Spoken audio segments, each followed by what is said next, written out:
So YouTube is live already. So welcome to those in the audience who's joined us, and to all these wonderful participants that I've got here in front of me, to KZN Top Business Women for the year. That's an amazing platform to showcase some amazing women in KZN. So I look forward to spending some time with you this evening on our first webinar and getting to know you a little bit better and having you share some of your unique skills and talents with our audience and introducing yourself and what you have to offer to our KZN community.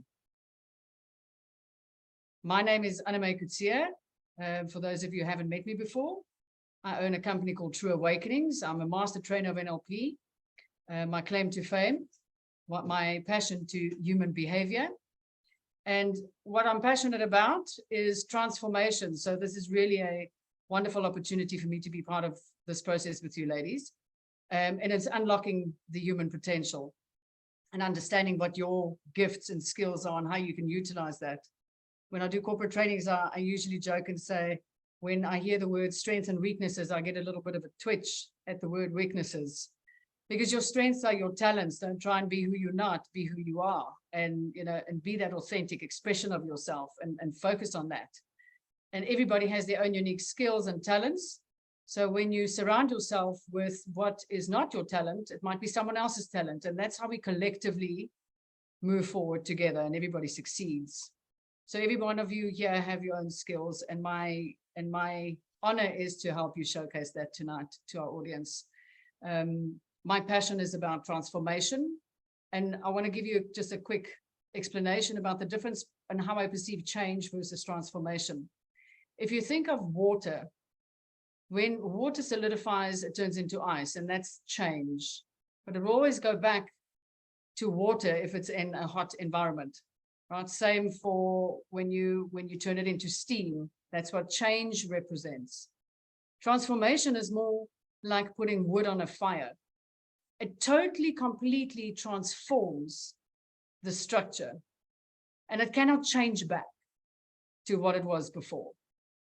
So let's share a journey of transformation as you go through introducing yourself to the audience tonight, and what you are passionate about in your business, and some of those personal qualities that's not always visible in the business world, and how you make a difference in the world, right? So I'd like to start off with having, so in no particular order, guys, it's just a list so we can start something, but I'd love Colette Tanner from DRG to unmute yourself, please, Colette. And, as everybody knows here, we have 2 minutes to introduce ourselves. So Colette, please, will you introduce yourself to the audience? Hi, everyone. Hi, Anneme. Thank you. Yeah, I'm Colette Tanner. I work for DRG Outsourcing as their payroll manager. And so what do? We are an employer of record. And so we navigate a very complicated local compliance space for a global client. And so what am I passionate about? I'm passionate about the human and having everyone be the real human they are, without all the facade and without all the barriers. That's what my passion is. Thank you, Colette. I want to ask you a question. Tell me in your own words, how would you define the real, authentic woman in business? I think just being true to who you are and true to what you believe, and being real, understanding what your limitations are, being vulnerable, and then allowing yourself to be vulnerable. I think that if we are able to portray who we believe we really are, I think that we can bring about a realness in others. That's beautiful. I love that. That's why I asked you the question. You spoke quite a bit about that in your introduction video that I watched. The authentic self was very important. And isn't it true for everybody, right? When we grow up and we learn about the world around us, we become who we think we need to become. And when you rediscover who you really are and your authentic self, isn't that the magic ingredient where results show up as well? So I'd like to ask you, Colette, where did you discover your authentic self? And what was the biggest impact that had for you in your career? I think I discovered who I was when I became a mother. Like most of us do, the frills fall away, and we realize that life has become real very quickly. And I think that has really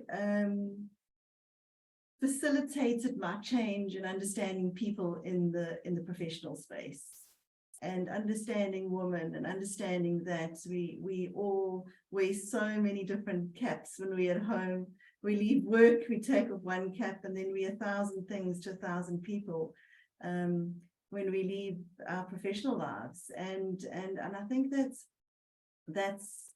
really helped me in my professional space, understanding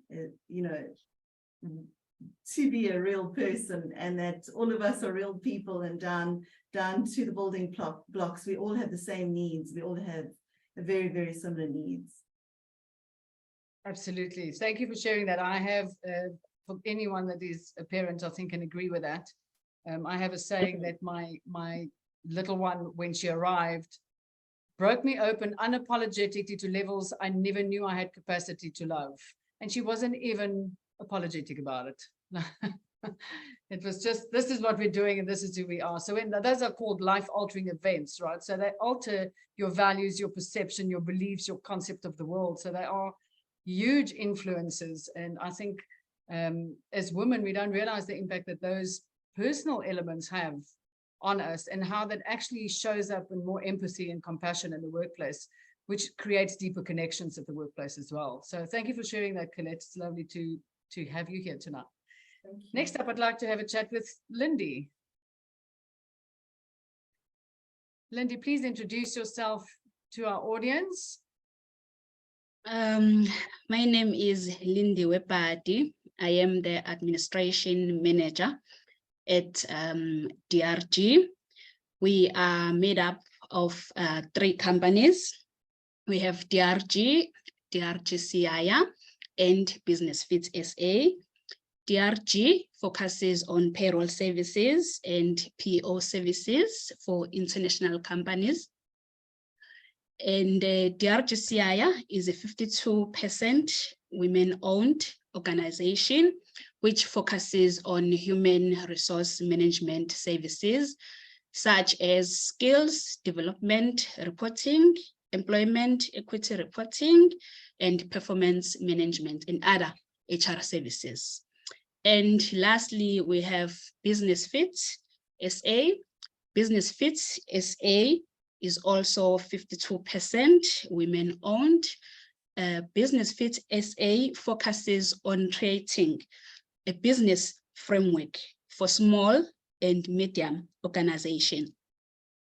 Our primary objective there is helping business leaders in creating a productive, engagement, and sustainable businesses.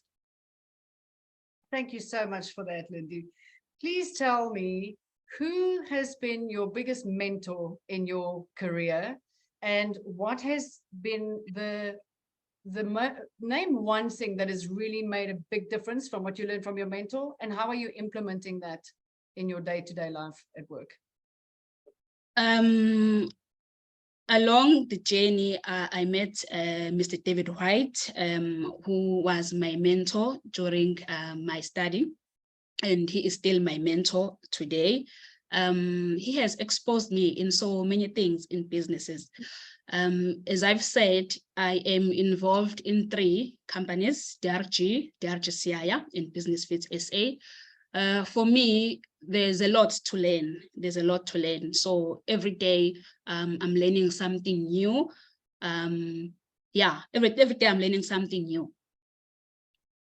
And what is the one thing that stands out from what you learned from your mentor? One thing that stands out, because being introduced into the corporate environment was new to me. I was scared. I wasn't sure of what was expected from me. And my mentor was able to assist me to build, that confidence in me that I can do it. He always tries and push me to do better. And I think nowadays, we are fortunate enough, I must say, we are fortunate enough that we live in a country where we are not profit-driven. We have the spirit of humanity to others, the spirit of Ubuntu. So whatever knowledge that we have, we just want to share that knowledge. And I was fortunate enough that I met Mr. David White, who is always willing to share every knowledge he has around the business. That's wonderful. Thank you, Lindy. And thank you for sharing that with us. Thank you. Can I ask Monica, will you please enlighten us, introduce yourself to us, and what do you do? Thank you, Anneme.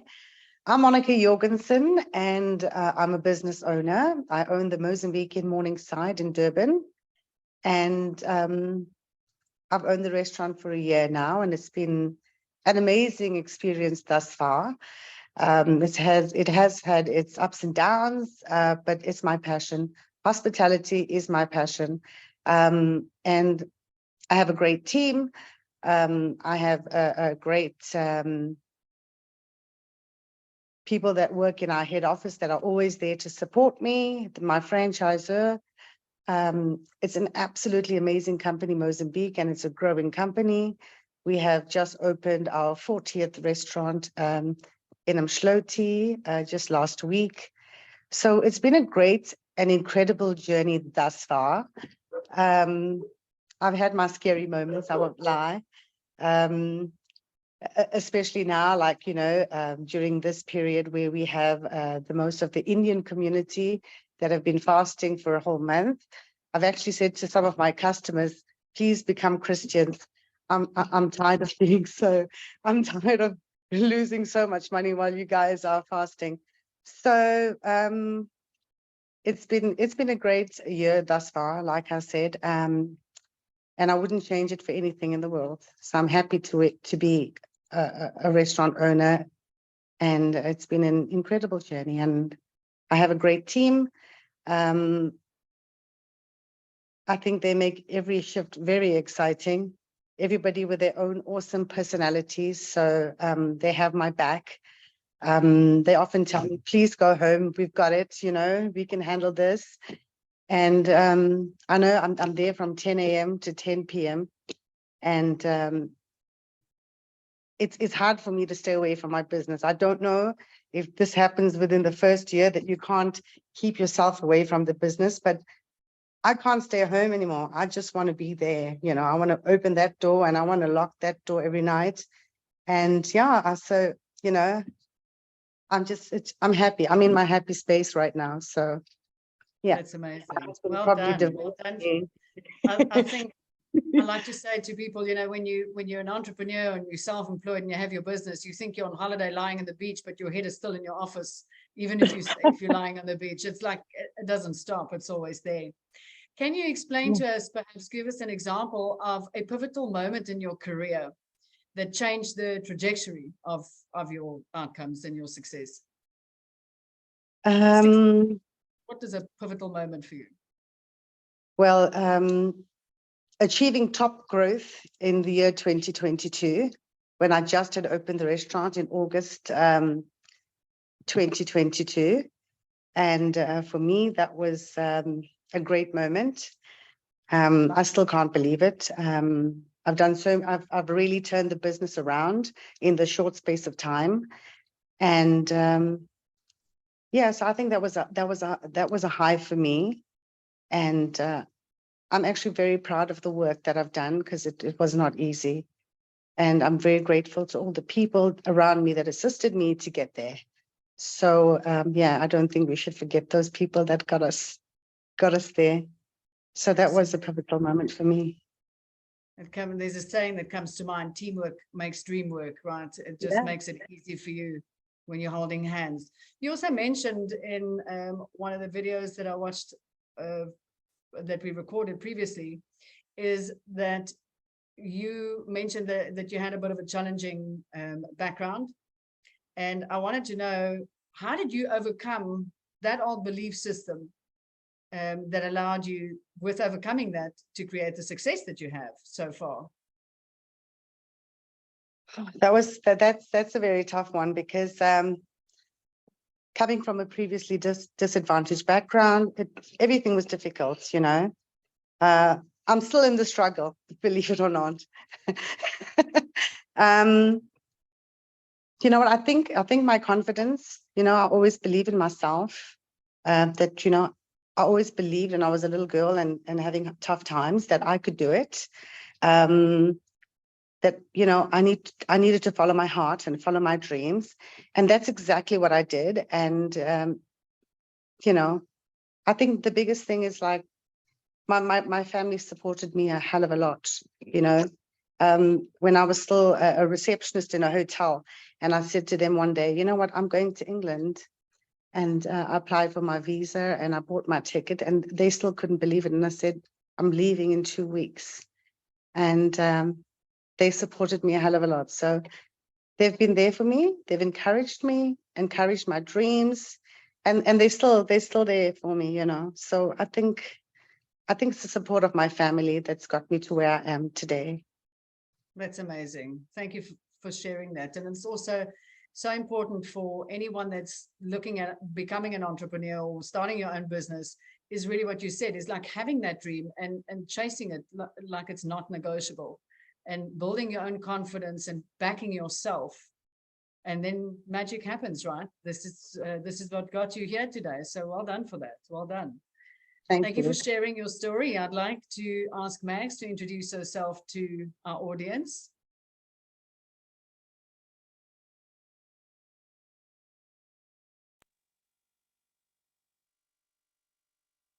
Hi, my name is Mags Binneveld, and I'm the founder of the Busy Bookkeeper and Partners. The Busy Bookkeeper and Partners, we provide accounting, secretarial, payroll, and other solutions to small businesses. Sorry, I'm so nervous right now.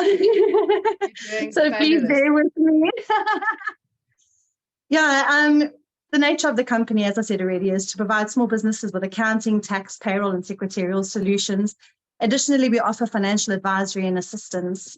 Over the past 8 years, the company has grown to form partnerships with some well-established platforms that are carefully selected to fit my clients' needs and lighten my workload. The biggest motive behind me starting my virtual firm was my children. I was in a company that was sucking the soul out of me, and I needed to buy back my life. So I started a company of my own, thinking that it was going to be easier. You know, you're going to have more time. It never works out like that, does it? So over the past 8 years, I've grown from strength to strength. This year in April, I decided to hire some people to help me out because the workload grew to a point where I just couldn't take it anymore. I suffered a near nervous breakdown. My hair fell out of my head. It looked like we had a husky. We don't even have a dog, you know. But I decided, you know, I just couldn't do it on my own anymore. And I asked my partners at Risen Financialist to come on board in a more active role. I hired an assistant. And from there, this year we placed third in the Best of Durban in the financial services category, simply by making a few little changes and bringing on a team. We hire young moms. I was a teen mom. I was a high school dropout. And now I'm the owner of a really recognized firm. I get to hire young moms just like me, and give them a safe work environment to work in that is free from sexual harassment, where they can work flexible hours. And I upskill them too. I've just been so appreciative this year of the opportunities that I've been given. My firm has it's just grown and flourished. You know, I've had such an impact on the young girls that I've been upskilling as well. I'm just really grateful. I'm really grateful. We serve a lot of female small businesses as well, which is kind of my niche that I'm hoping to go more towards, because I want to be a female firm that supports female entrepreneurs, that hires females, you know, in South Africa, because I believe that we understand each other more. You know, we get each other's struggles. I have female small businesses that we chat kids, you know, we chat school and everything, but it's been an absolutely phenomenal journey. Yeah, I've just been absolutely so grateful and blessed. That's wonderful, Mags. I want to ask you, who has been your greatest support that was most surprising to you in your upliftment process and your personal development?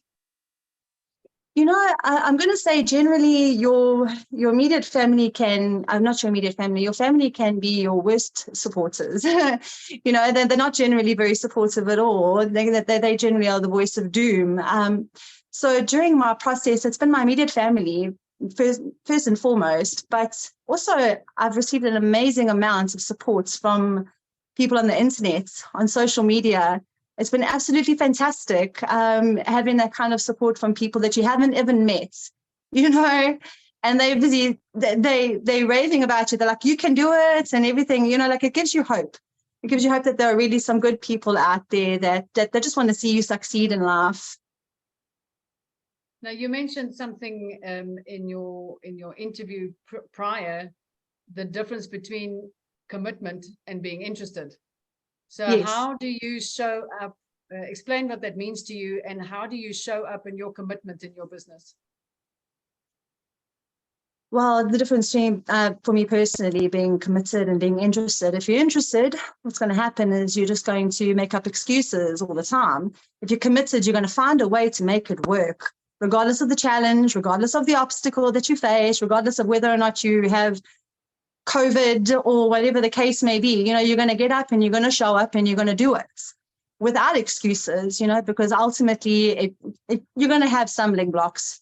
You're going to fail. You're going to find a plan that doesn't work, whatever the case may be. But, you know, I think that being committed to your goal and being committed to your dreams, you absolutely find creative ways to make anything work. And you're going to show up regardless of how you're feeling. You're going to be disciplined because motivation kind of runs out after a while, doesn't it? But discipline keeps you going.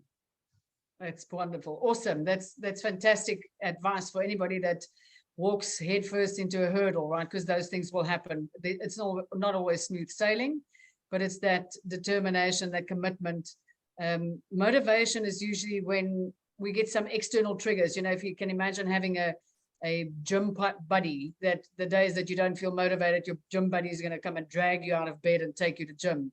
But when it's connected to you, it's inspiration and you're inspired, and then it's a much easier transition to take the action. So it's that commitment to your own values that really makes the process a lot easier. So thank you so much for sharing that. I really enjoy that story. Thank you very much for having me. It's my pleasure. Next up, can I ask Kim from Studio 39 to share your story and introduce yourself to us, please, Kim? Thank you, Anneme. Good evening, ladies, and all you viewers out there who've joined in to watch us. Before I even start, I have to tell you, I am extremely nervous, and overwhelmed. So excuse me if I stumble over a few words. I'm honored, though, really, really, really honored to be here amongst all you extraordinary women. Obviously Kim Dyerson, and owner of Studio 39 Jewelry Design and the founder of Jewelers by Design. So in telling you what it is that I do, I'd like to ask, have you ever wished that you could capture an emotion or a memory and save it for a lifetime? As a family jeweler and goldsmith, I can help with this. And the way I do it is by creating wearable works of art. So imagine relating your story of a particular event in your life, one that's extremely important to you, and then passing the piece of jewelry that captures that story onto those children and grandchildren. I don't just make jewelry. I like to try and make future heirlooms. In a nutshell, my team and I make what you love. I've been doing this for 29 years in my own business, and I can't imagine doing anything else. One thing I can say with owning your own business, and especially as long as I have, you can't get too complacent. So when lockdown forced the business to close for 2 months, it gave me time to reflect and strategize. I was concerned with how I would support my family and was so concerned about my staff and surrounding communities and how they would be coping with the same problems. It just brought to the fore just how important it is to have a second income or another stream of income or community support. So with all of this in mind, I came up with the concept for Jewelers by Design. The name for Jewelers by Design comes with a play on words. It's live by your own design and not by default. The concept is from a feeling of community and working together so that everybody can succeed. There's plenty of room at the table for authentic and passionate people who would like to own their own business or have that second stream of income. The aim of Jewelers by Design is to provide members from all backgrounds with the platform and guidance to develop their own brand and learn in a nurturing environment while owning or growing their own business.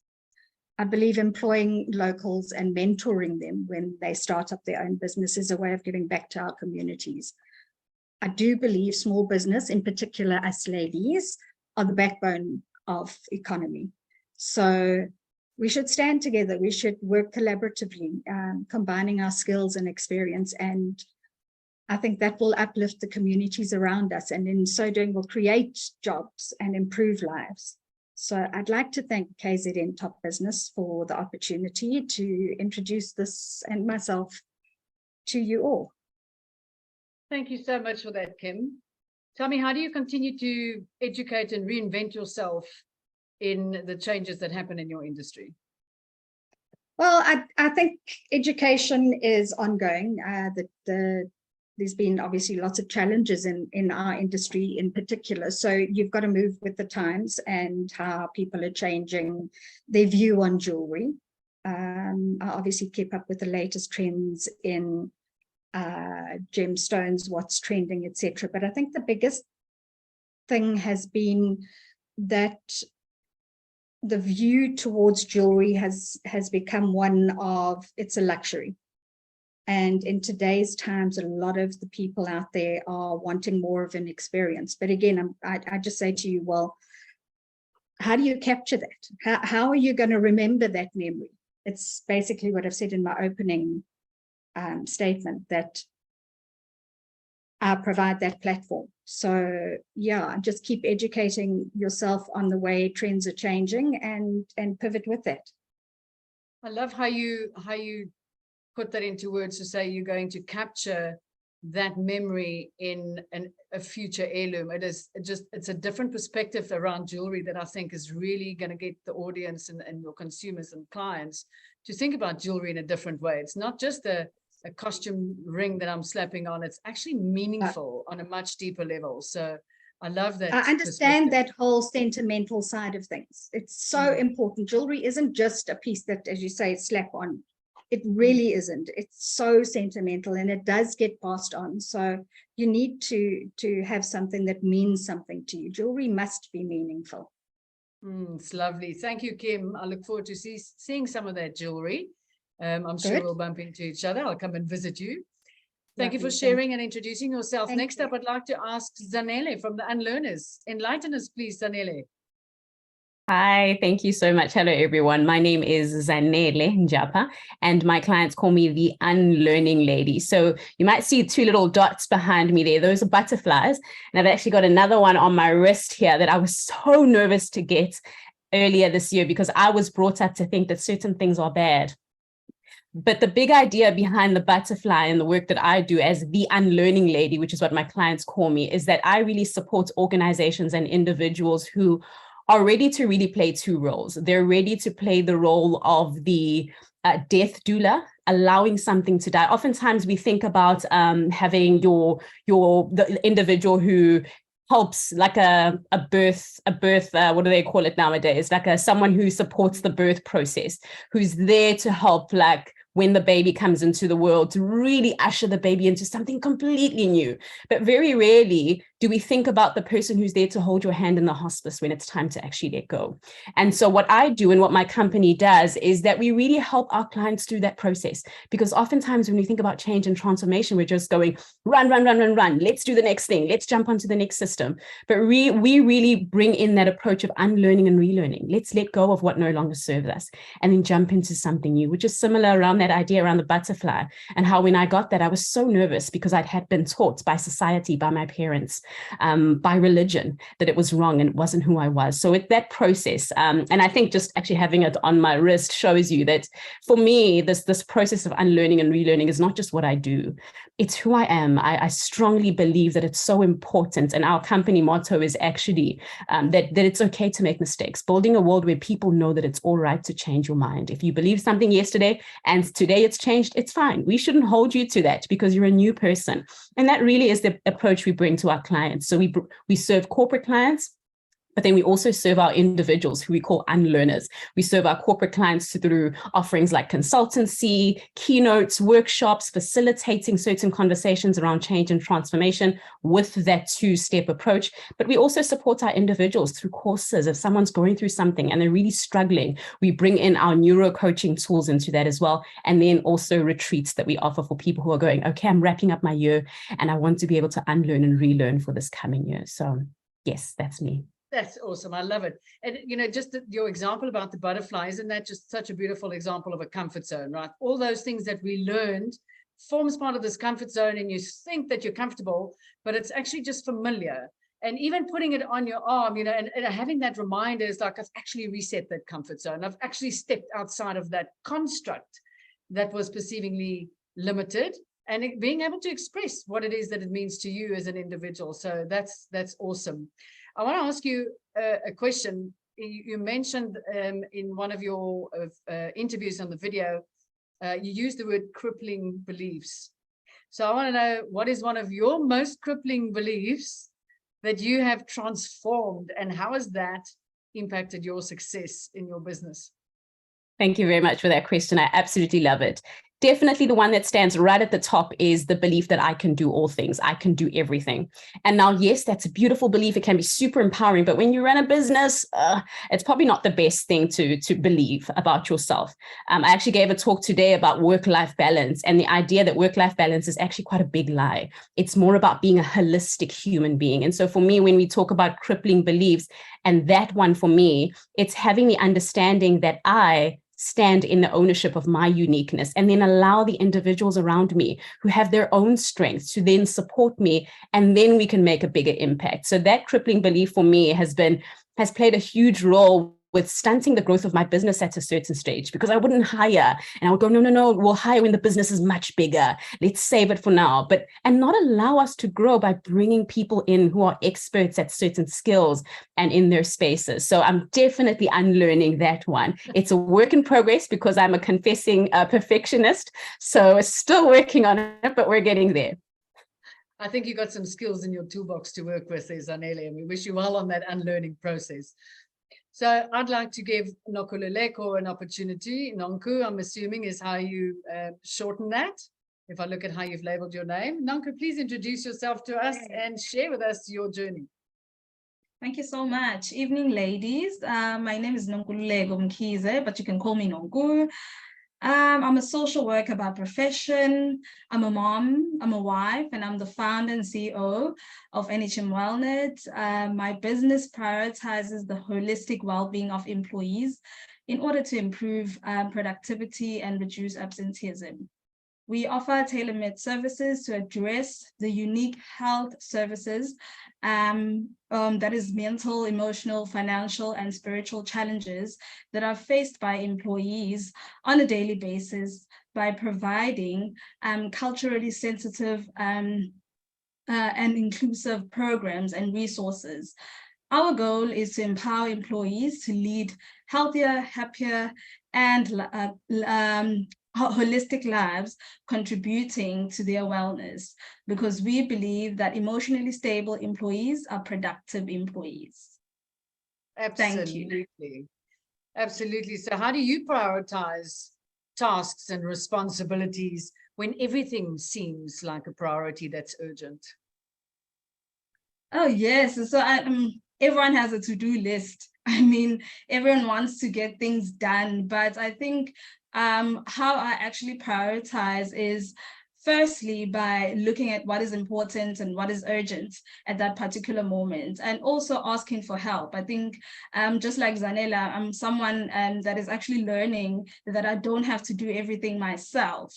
If I can just look at it, how I started my business, I was basically the marketing person, the finance lady, the CEO, and the therapist all at once. So I'm slowly unlearning the fact that, yes, I'm a therapist, but I'm also a CEO now. I've changed, or I've transformed my business from just a practice to now a business where I have to take on the role of a CEO or a managing director of the business. So yeah, that is basically how I prioritize my tasks.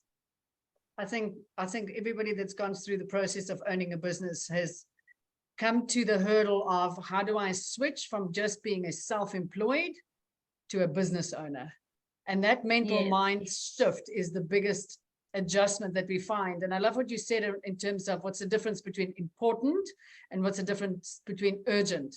So we have to prioritize those important things as well. Otherwise they all become urgent, right? So it's wearing the CEO hat as well as the one that delivers the product, whether it is the counselor, the actual product that the business does, whether that's you or someone else, but it's to make space for both of them to be important consistently.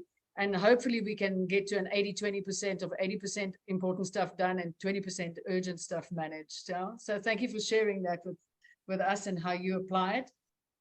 I'd love to ask, next up, Carol Forey, can we have you introduce yourself for those who don't yet know who you are, which is probably unlikely. Thank you so much for the opportunity. Yeah, I'm Carol Forey. This is an amazing platform. Thank you for the opportunity to be part of this entire experience. It's absolutely empowering and enlightening just hearing the other ladies. Yes, I'm Carol Forey. I'm a radio presenter on East Coast Radio between 9 and 12.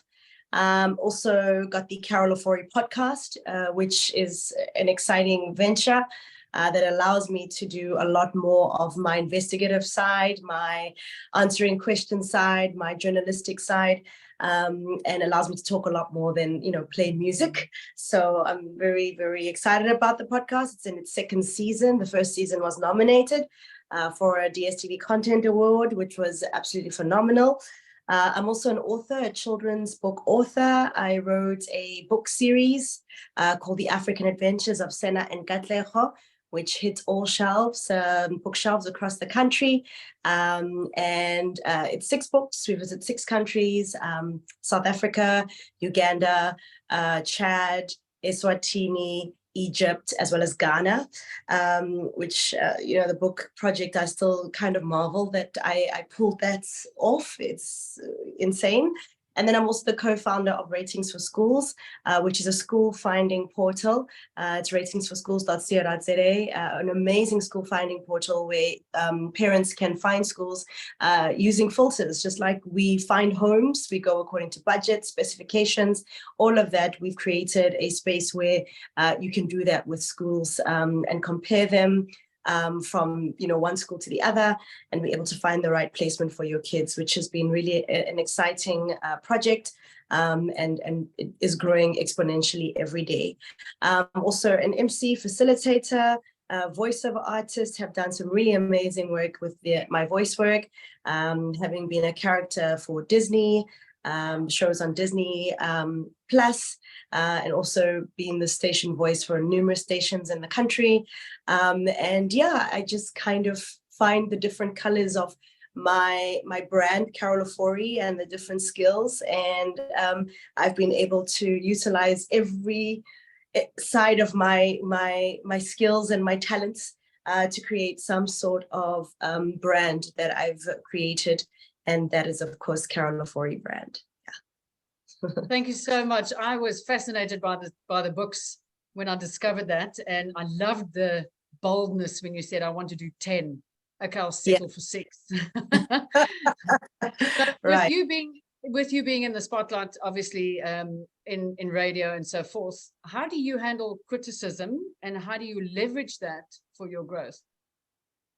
Yeah, criticism is something that just kind of comes with the territory with the work that we do. We always get unsolicited feedback, criticism, the works. And sometimes it's crazy. You'll have a day where you have 50 people saying you're doing awesome things and one person says, you know, you suck. And for some reason, you kind of zoom in on that one person because for some reason, the other 49 whittle away and this one is the one you zoom in on. And what I've learned through this career spanning almost 20 years now, I've been in this business. And every year I've just learned how to cope better and better with criticism and also to be able to sift what is constructive and what is destructive. Earlier in my career, obviously, I wouldn't be able to decipher, but I'm at a point now where I'm so strongly aware of my offerings, my strengths, my weaknesses. So whenever I get those negative, comments or feedback, I now only really zoom in and internalize to grow the ones that actually help me. But I'm able to now literally let the ones that are really just destructive roll off my back like water off a duck's back. Yeah, those were the words in my mind. I was going to use that, but you jumped to it first. So that's it, right? You're not going to be able to please everybody. There's so many different ways to communicate. You're not going to say the right words every single time. So we've got to learn to just stay grounded in ourselves and be confident in what you've delivered. And, you know, the naysayers out there is always just feedback and put it in context so it doesn't affect, right? So, but in a fast-paced change and innovation in your industry, how do you stay relevant? How do you innovate yourself in your industry all the time? I think that's the one thing that my industry has really forced me to always be looking at is ways of innovating and ways of growing and ways of moving with the times. 5 years ago, would I have written a book series? I don't think so. I don't think I would have thought I was able to. But because our business is one that's consistently, there's new talent coming every year, new things happening. Complacency is a definite killer of one's career in my space. So the more I can reinvent myself and the more I can do things that not only brighten my spark and get me energized about something new. It also just allows me a new flow of income and an interesting way of diversifying my brand. So, it speaks to, the podcast coming along. I'm known for conventional radio, but the way the world is moving, podcasting is the way to go. And the podcast is out. We're in our second season. I also understand the importance of literature, and there's been a real space for Black authors to grow. So an opportunity to write books because, being realistic, it was not a space Black authors got opportunities to publish. And so a time came where, I could walk into a publisher and the probability of me getting published was high. And this has happened. So as the times change, as people become more open to opportunities and to growing and to, pivoting, I'm consistently being forced to look to see what can I do next. And I think the newest baby on the cart would be Ratings for Schools, which is an incredibly amazing platform that has changed so many lives, and not just ours, but just so many lives of people who have found it extremely frustrating to locate schools. And this platform has allowed many people to find that, for example, there are schools literally 3 streets behind you that you didn't even know had offerings that work for you. So, yeah.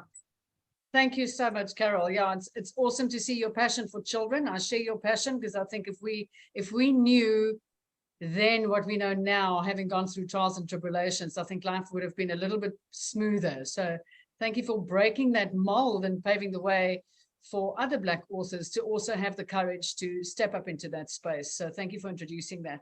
I look forward to having a look at those books because I love metaphors with children. They're so powerful. Yeah. Okay. Thanks so much, Carol. I'd like to introduce, next up is Dr. Cara Hoffman. Could you please introduce yourself to us and to the audience and what it is that you are passionate about? Hi, I'm Cara Hoffman. I'm an audiologist in Durban. I have a practice in both Ballito and Durban. Helen Keller said that blindness separates people from things and deafness separates people from people. So I'm in the business of connecting people with people again. And what hearing loss does is it causes us to remove ourselves socially. It causes us anxiety, unnecessary stress, and a lot of space filled into our brains that take over our cognitive load and make it very, very difficult to communicate and to continue being employable, to continue running your business, to continue having friendships. And so I am a very, very passionate independent audiologist who wants to increase awareness and knowledge of the effects of hearing loss, even mild hearing loss, and the devastating consequences that hearing loss can have for a person as well as their family and friends, as well as passionate about all things hearing and ear related. So we are a completely diagnostic practice that focuses on all areas of the public, from pediatric newborns to geriatric. We work with the dizzy impaired or the people that have imbalance issues. We work with people that have no benefit from hearing aids, and we help assist in the process of obtaining cochlear implants. We allow children who would otherwise have only had the opportunity to communicate via sign language to now communicate verbally, should they so desire. But we also empower parents to be knowledgeable about what their options are. And that's why I'll take Carol up on all of those offerings, because one of the biggest challenges in South Africa, and particularly in Durban, is finding an appropriate school for a child who has a hearing loss. So I would love to work with you on that project. And also being, and I'm just following on from Carol and taking opportunity here big time, is to say that I would love to take you as a personality and induce a temporary mild hearing loss and give that to you for a day and try and complete your podcast and your job and see how challenging it is just to have a mild hearing loss, on how difficult it is to follow a conversation and to maintain your concentration. So those children that go so long undetected with even just the mildest hearing losses and get labeled as ADD, as naughty, as defiant, as all sorts of other diagnoses, those people are the ones that I want to help. The people that think that hearing aids are just for the elderly and they're big beige bananas and they whistle from down the road, those people are the people that already have existing hearing loss for a very, very long time, and it's very difficult to rehabilitate them. But the people that are starting to develop hearing loss and they don't know, those are the people that I would like to influence on a global scale.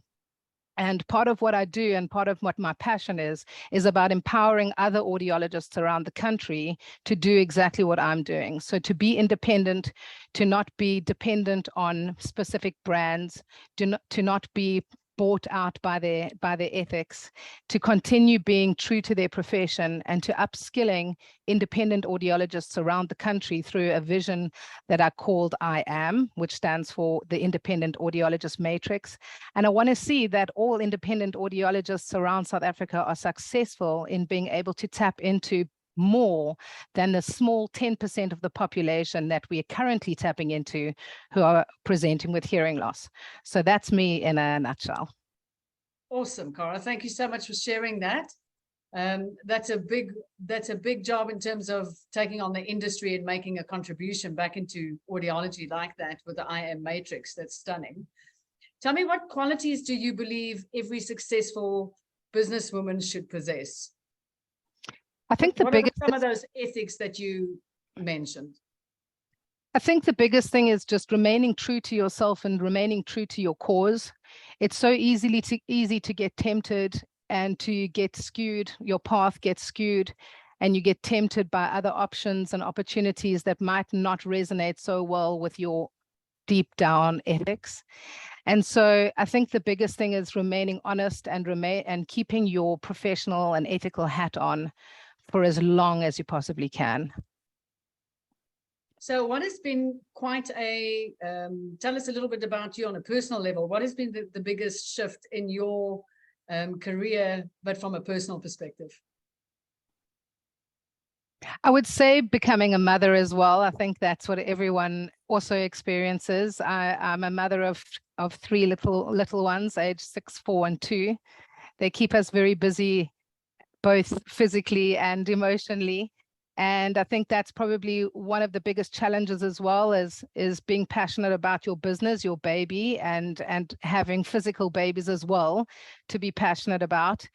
And I think that having children has changed the way that I work with parents. In the past, it would be much easier for me to just tell a parent that their child is hearing impaired and just carry on with what the treatment options are. And nowadays, after being a mom, I've sat and cried with parents and really felt the emotion. And that, I think, has been a turning point for other people to be able to resonate with the doctor that they see, you know. So very often, the first impression that we get as professionals is that this person is not being completely open with everything that they're going through in their life, and they hold themselves at a distance. But as soon as one can open themselves up to their patient, their client, their colleague, and you become real and relevant to that person, and they become real and relevant to you, I think that's what makes all the difference. That's where we get to create real deeper connections of trust and to guide them onto a solution that might have been not even something they wanted to consider before. So thank you very much for sharing that with us, and continue to be so passionate. I love the energy that comes from that. So No next problem, up, I'd like thanks. to introduce Charlene.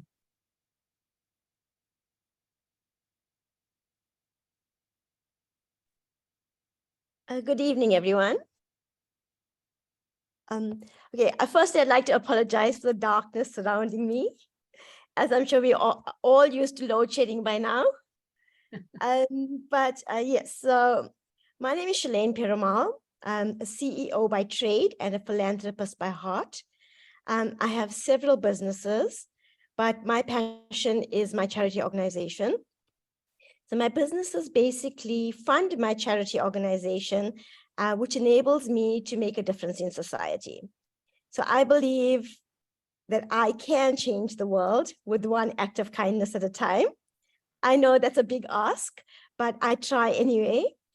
So a few of my businesses are firstly the Gold Bar, which is a gold recycling company. I have 5 stores around the country. Basically, we offer customers cash in exchange for their jewelry that they don't want. We mail them back into the bullion bars and recycle them back into the economy. So I have 2 hair salons, Sensational Hair, Nails and Beauty, in Umhlanga Rocks and Canubia Mall. Designer Prints, which is a printing company. Belito Seafoods in Odyssey Mall in Belito. And a few others that I won't go into now. So basically, I believe that we can be anything we want. I've started from very humble beginnings. With no money to study after school, I started working as a cashier in a supermarket, and basically had to pay my way through university only when I turned 26. And I believe no matter what your circumstances are, if you have a dream and if you're passionate and if you're committed, you can literally achieve anything you set your mind to. And my businesses and my perseverance along the years is allowing me to make a difference in society, which is my purpose in life. And I'm so pleased that I get to fulfill that purpose on a daily basis. That's awesome. I want to ask you, when do you sleep with all those businesses? Do you have time to Yes. rest? Not much time to rest, actually. So tell me, give us a specific example of where you took a risk on something that gave you surprising rewards that you didn't think the rewards were going to be that big. What was a risk that you took that paid off big time? Well, gosh, I think every single business I started was a huge risk and extremely scary, and nothing came easy. I have challenges on a daily basis, and I have 40 staff that I need to tend to, that basically the responsibility lies on my shoulders. And I think, the Gold Bar basically, so I've got 5 stores, and I think that's basically my biggest risk, as it is I'd say 80% of my companies. And most of my staff basically come from this business. So, and this basically is me being in a male-dominated industry. So nobody took me seriously. I had to get leases in malls who basically look at me as a little girl trying to fit in, and basically probably wondering, and it's basically mall managements are mostly men. So basically wondering, how am I going to fit the monthly rental? But I managed to prove myself, and I worked extremely hard to show that, you know what, I work with integrity, I have morals, and I'm here to stay, and I'm here to make a path for myself, basically. And well, a few years down the line, I'm glad I've achieved that. So nobody actually questions my ability to get any task done. Well done, well done. Male-dominated area rebranded. So how do you handle those setbacks? You know, some people call, you know, I call it, normal people use the word failures. I don't call it failures, I call it feedback. You know, if you want to succeed, you've got to go fail fast, because all your lessons are there, right? So how do you handle some of those setbacks, and what have you learned from your setbacks? Well, I use it as stepping stones. It just fuels me to prove myself even more. And I've sat in conversations where sometimes I thought I would start crying, but I had to be resilient, and I had to prove, hey, I have something to say, I have something to offer, and I deserve to be here just as much as the next person. And in the beginning, it was extremely hard, but now I think I've managed to build enough confidence in myself and in my own abilities to stand firm, stand my ground, and yeah, accept any challenge that comes through to me.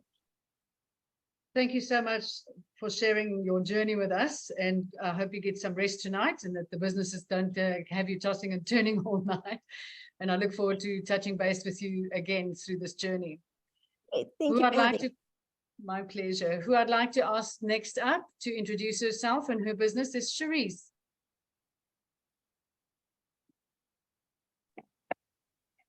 Hi, everyone. Hope you all are doing well. So my name is Cerise, and I am the proud owner of Cerise Hair Design in Hillcrest. I'm also the brand ambassador for a German company called the Cow Salon Division, which owns the brand called Goldwell and KMS, which provide us with the liquid tools that we use to create magical hair on a daily basis. So just a little bit about myself. I studied at Sorenzo International Hairdressing in Johannesburg, and I've been in the industry for almost 15 years. One of my biggest challenges in the industry, I would say, was when I decided to go on my own and to open my own hair salon. It is not easy. And 3 months after I opened my own salon, they announced a lockdown.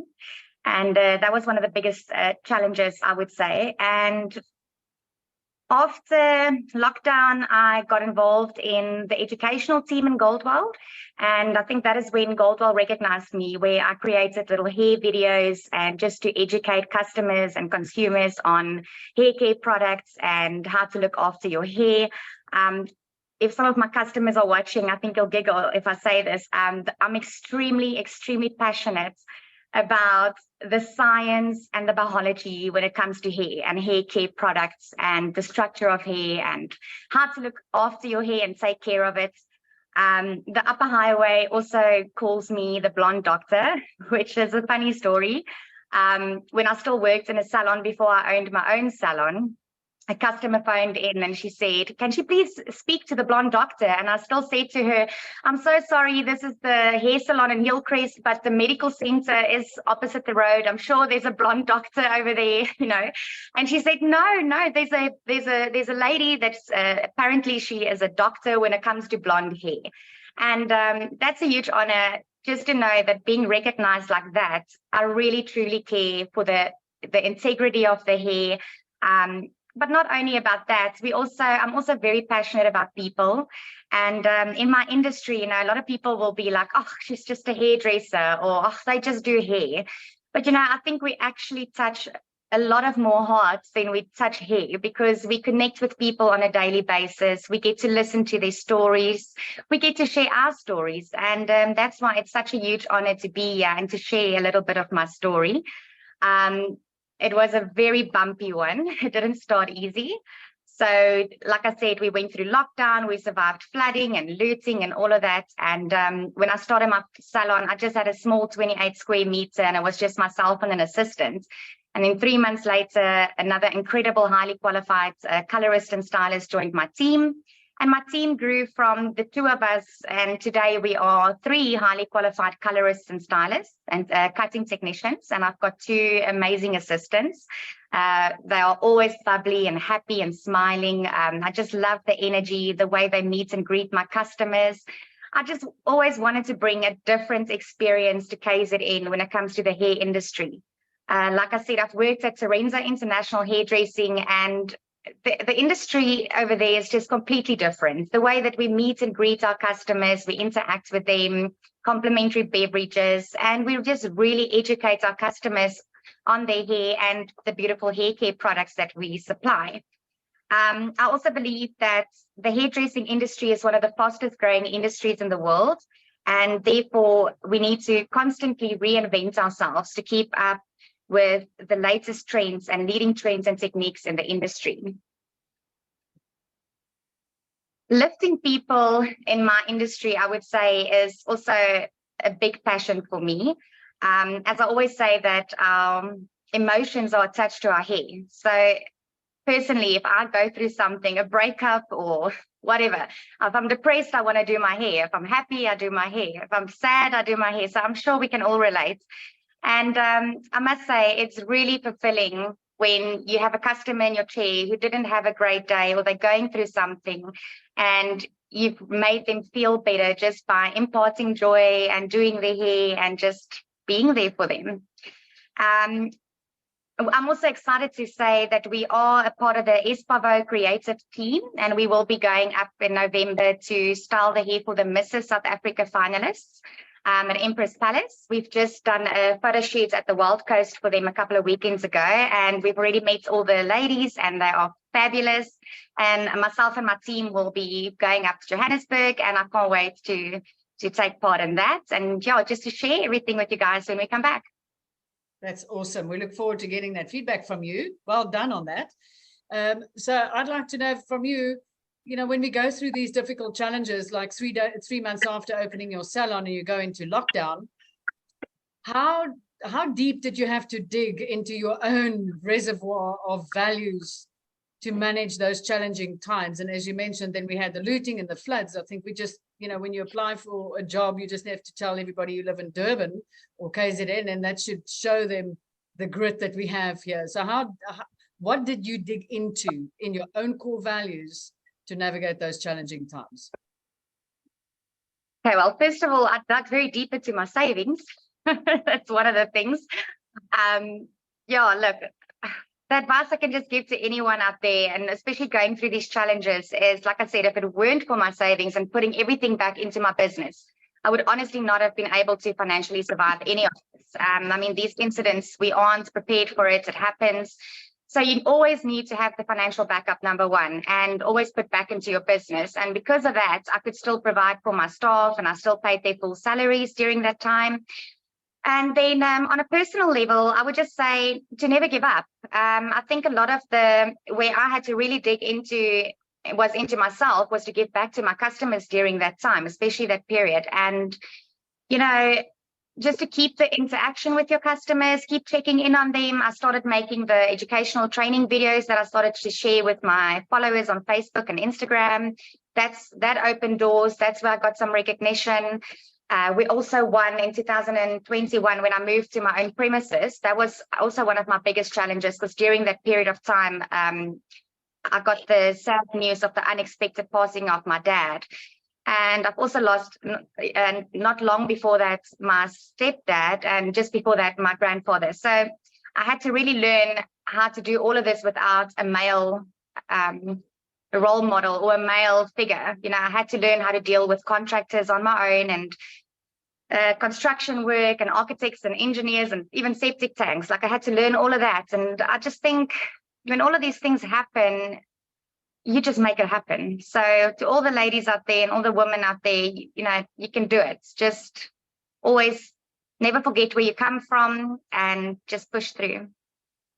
Thank you so much, Therese. That's wonderful advice. I'm sure there's plenty of people that can resonate with that. We all went through those challenging times together, and we had to reinvent ourselves and our businesses to, you know, dig into either savings or deep pockets to just see it through and to survive those challenging times.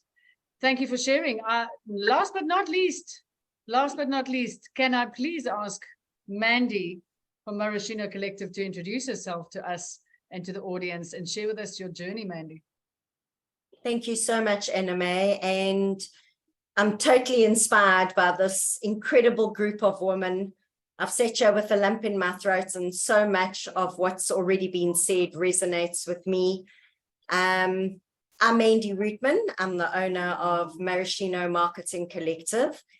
And 29 years ago, I had a dream. Never did I think that I would own a business that would still be standing today.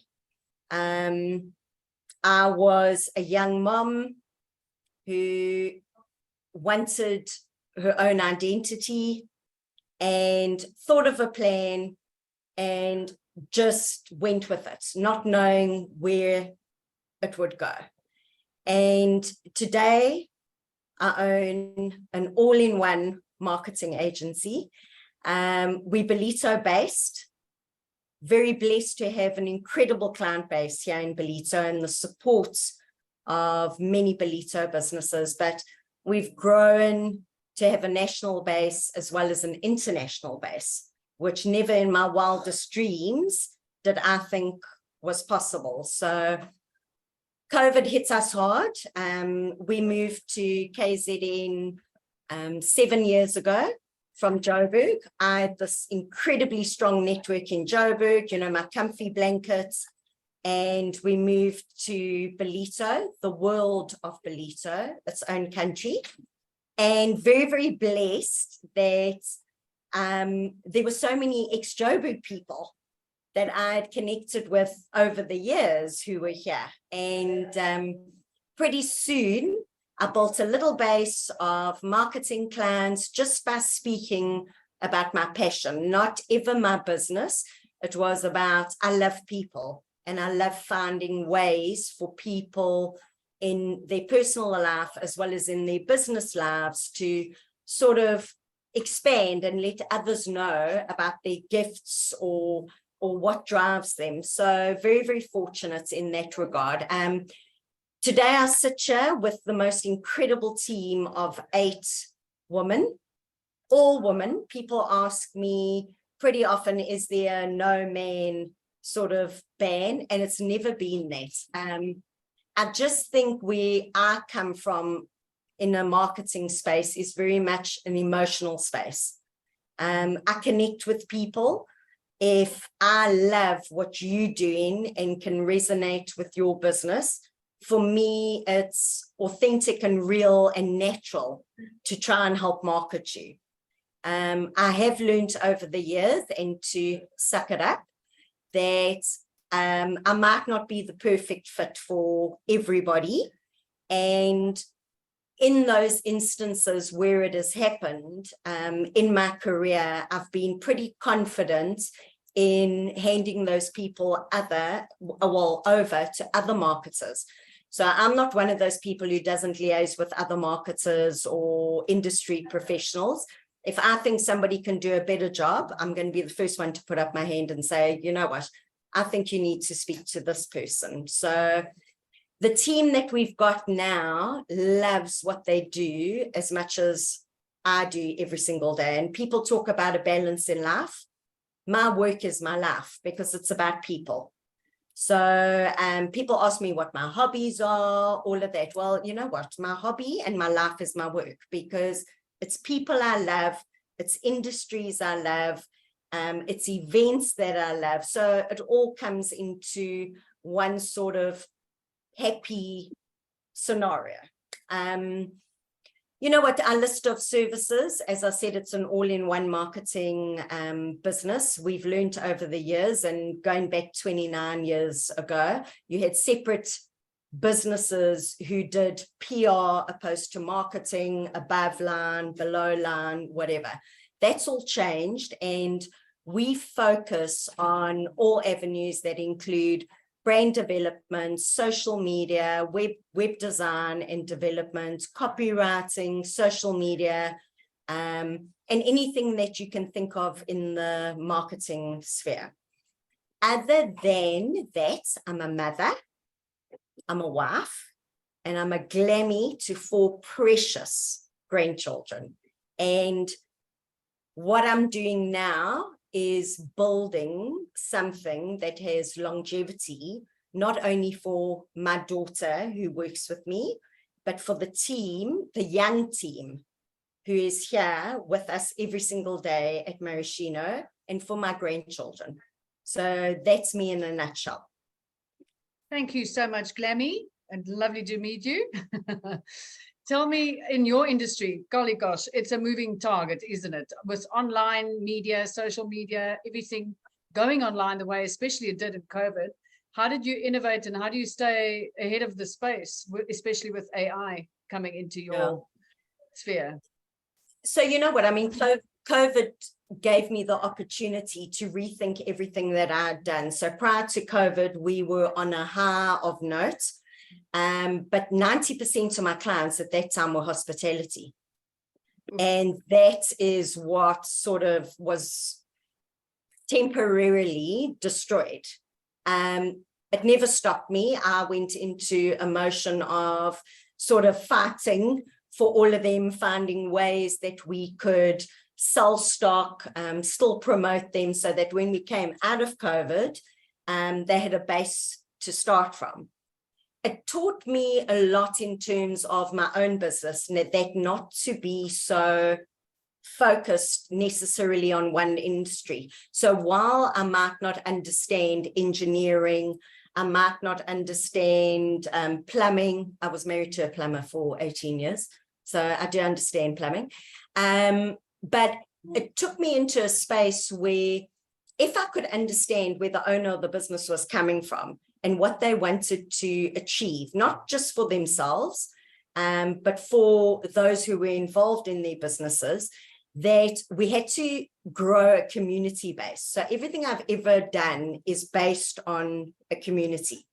You can't expect people within your circle to support you if you don't support them.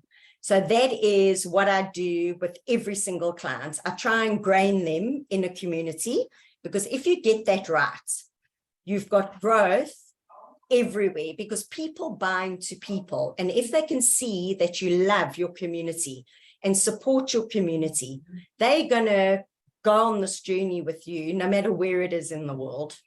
So yeah, I've learned lots of lessons. I think we all have through COVID. But yeah, you know what? I don't take no for an answer. I don't roll over easily. I will find a way. And I love a challenge. I love that, Mandy. Thank you. It was, certainly I think everybody can resonate. If it wasn't for COVID, would we have met like this online tonight?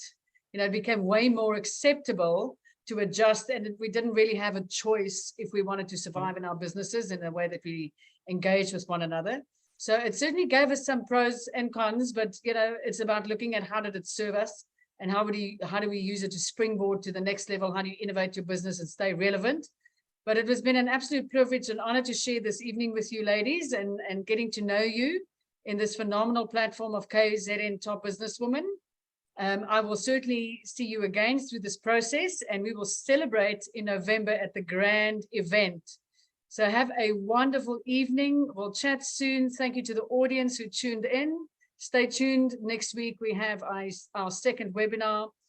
My name is Anneme from True Awakenings. I'm your facilitator, executive coach, and all-round passionate about human beings. So this is my playground. This is where I feel most comfortable. So thank you for sharing your evening with me, and I look forward to touching base.